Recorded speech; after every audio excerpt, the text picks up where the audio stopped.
Hi, so I'm going to be making a red curry and quinoa dish, with tofu.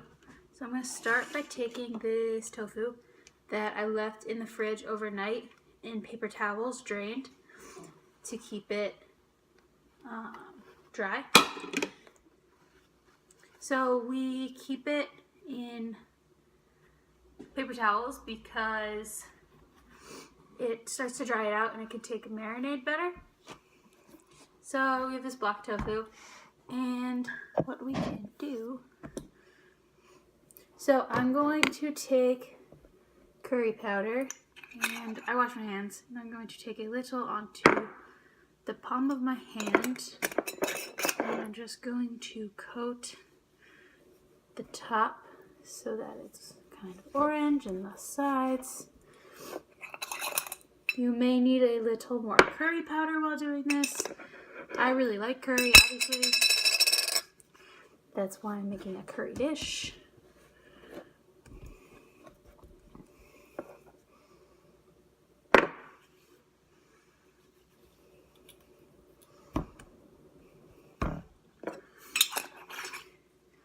Next, I'm going to take ginger and add it because I think it adds a good complement to the curry seasoning that is already put on the tofu.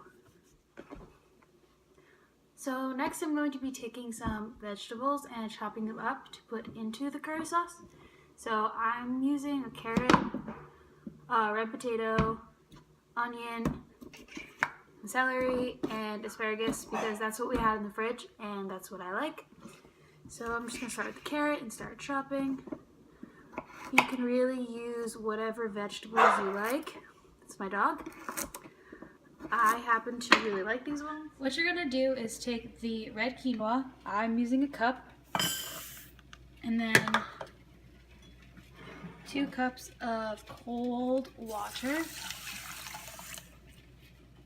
And you're just going to stir that and let it sit for 3 minutes to get the quinoa to be agitated so that when it comes to a boil, it'll be fluffy. And so for the actual curry itself, I'm going to be taking a little bit of canola oil, so a lot of canola oil, and then adding some onions. So I'm just going to let these simmer until they're soft and nice and crispy before going on with the curry.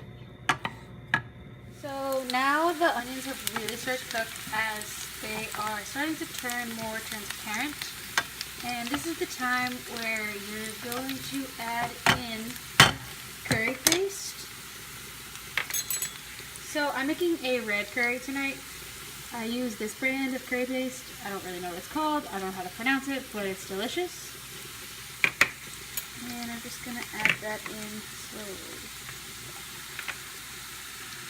This is also when you should add in the coconut milk. So I'm using the Thai.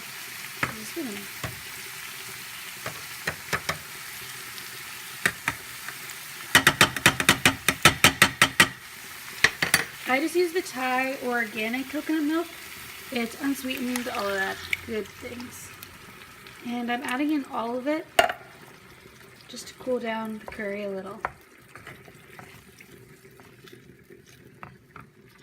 So I'm just letting this come together at the moment and making sure that it's going to be this orange color throughout before I add any vegetables or tofu to the sauce. But over here, I'm going to stir the quinoa a little. It's starting to get nice and thick. There's a lot less water, so it'll be done pretty soon. Now that the curry has this nice orangey color, now would be a good time to add your veggies that we chopped earlier. So I'm just going to pour some in and start to cook them and incorporate them in.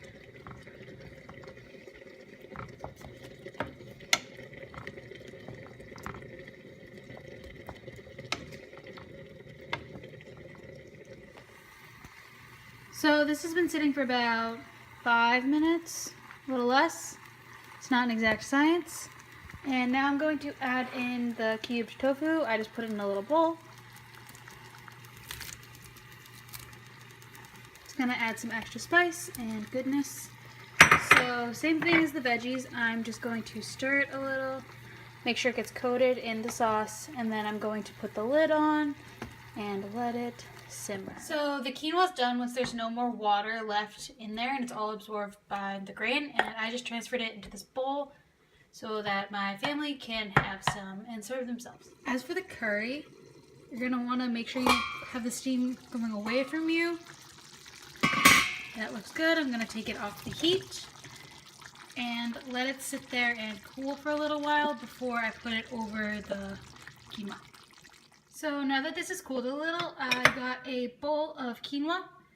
It's down right there, and a ladle. And what I'm going to do is I'm just going to take some, make sure I get everything I want, and pour it over the red quinoa. And that's really it. I threw some parsley on there for garnish, and I like it, but this is something that I normally eat on a weekday and will make in advance because you can store it in those nice little containers and it keeps, and it's really good and it's healthy. So enjoy.